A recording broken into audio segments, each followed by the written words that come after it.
School की बात से मुझे अपने स्कूल के दिन याद आ गए। मेरे बचपन के वो हसीन दिन, तब मैं 2 चोटियां बांधकर अपने छोटे छोटे कंधों पे बस्ता लटकाए टुक्कर टुक्कर स्कूल जाया करती थी। लेकिन जैसे स्कूल का गेट सामने आता था तो एक अजीब सी कैफियत तारी हो जाती थी मुझ में। एक घबराहट सी होने लगती थी और मैं फौरन दुबक के सामने वाले पार्क में झूला झूलने जाती थी और सुबह से शाम तक झूला झूलती रहती थी। ए राबिया। Present miss. प्रेजेंट। हदी पागल औरत है तू। पागल तो नहीं हूं मैं, लगता है मेरे स्कूल की वैन आ गई। Babe babe babe. मैं चलती हूँ, आ रही हूँ मैं। कितनी अच्छी हवा चल रही है ना, बहुत अच्छा लग रहा है।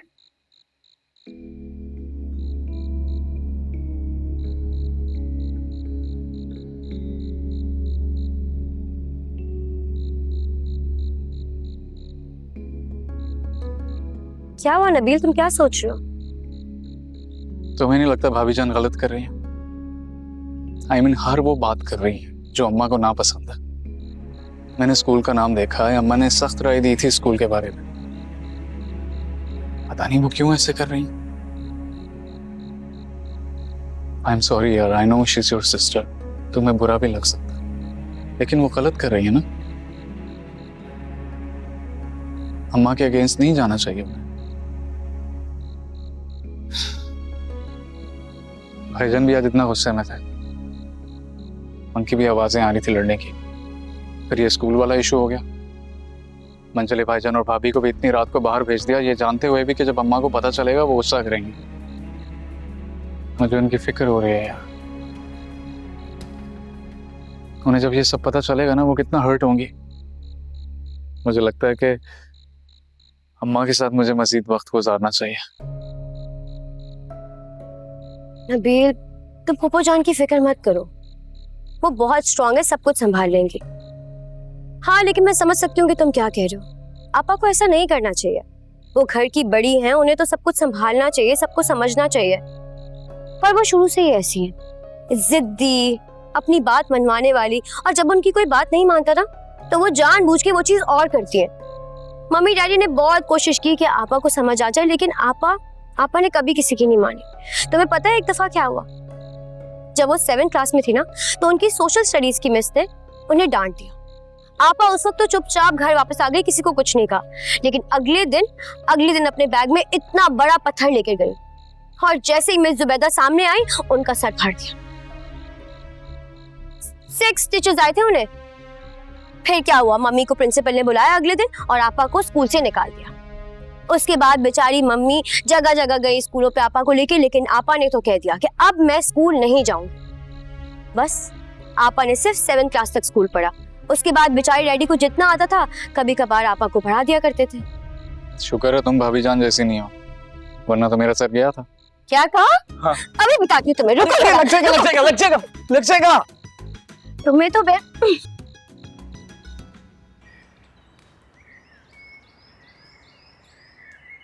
मेरे दिल। अरे पप्पू जान, रुक क्यों गई? आप इतना अच्छा गा रही थी, गाइए ना।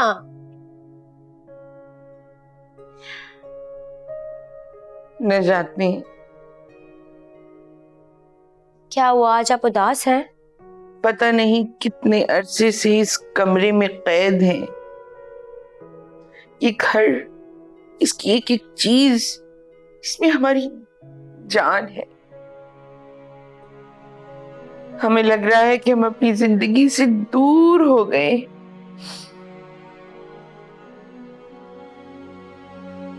एलोन भी बहुत हो गए ना इस वजह से। अच्छा, तो अब मैं समझी कि आप ये गाने क्यों गा रही हैं। याद आ रही है आपको? तुम्हारे पप्पा की याद आ रही है हमें बहुत।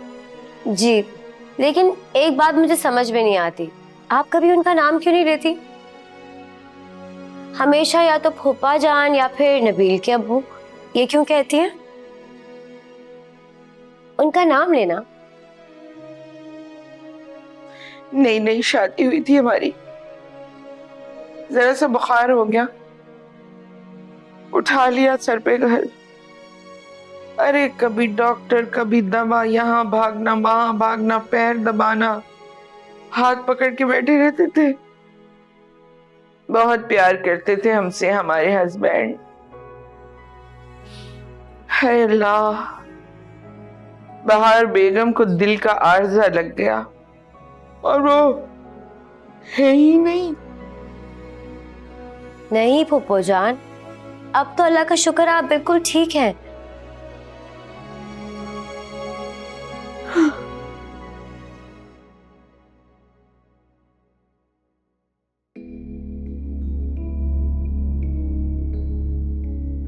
अरे फूफो जान,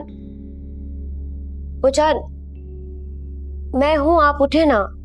जाओ, हमें ए लोन छोड़ दो, जाओ। ठीक है फूफो जान, मैं यहीं आपके सामने बैठी हूँ। अब तक तो हमारे जानू हस्बैंड की हड्डियां भी गल चुकी होंगी।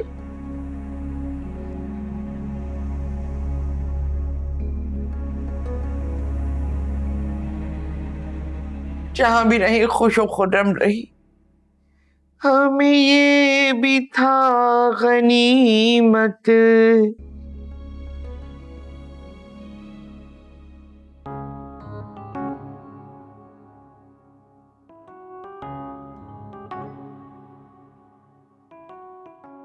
नेस्ती मारी, यहीं लेटी हुई हो तुम? तो और कहाँ लेटू? अरे वहां जाकर देखो क्या ड्रामे चल रहे हैं। तुमको पता है हानिया और फुप्पो सास दोनों गठजोड़ में लगी हुई हैं, न जाने कौन कौन सी स्कीमें बना रही हैं। ये हानिया ना बड़ी होशियार है और ये फुप्पो सास बहुत तेज औरत है। तुम एक काम करो, तुम उठो यहाँ से और जाओ जरा एक चक्कर लगा कर आओ, पता तो करो क्या बातें हो रही हैं। नहीं भाई, मैं नहीं जा सकती। I am sorry. क्यों? तुम मेरी टीम में नहीं हो क्या? हो तो सही, लेकिन समझो तुम्हारी टीम के खिलाड़ी की फिटनेस के मसाइल हो गए, बल्कि ये समझो कि इंजरी हुई है। तुम्हारे फिटनेस के मसाइल तो हमेशा ही रहते हैं। अभी ये जो 2 दिन पहले तुम भागती दौड़ती फिर रही थी, वो क्या था? वो मेरी ढिठाई थी। मुझे तो 1 महीने पहले ही बिस्तर पकड़ लेना चाहिए था। पकड़ी लो फिर बिस्तर, मैं खुद ही देख कर आऊं क्या ड्रामे चल रहे हैं वहां पर। एक्सक्यूज मी नरगिस, मेरे लिए सारी इंफॉर्मेशन लेकर आना। दफाओ। हेलो, डॉक्टर की बताई हुई डेट तो आ गई, लेकिन आने वाला नहीं आ रहा।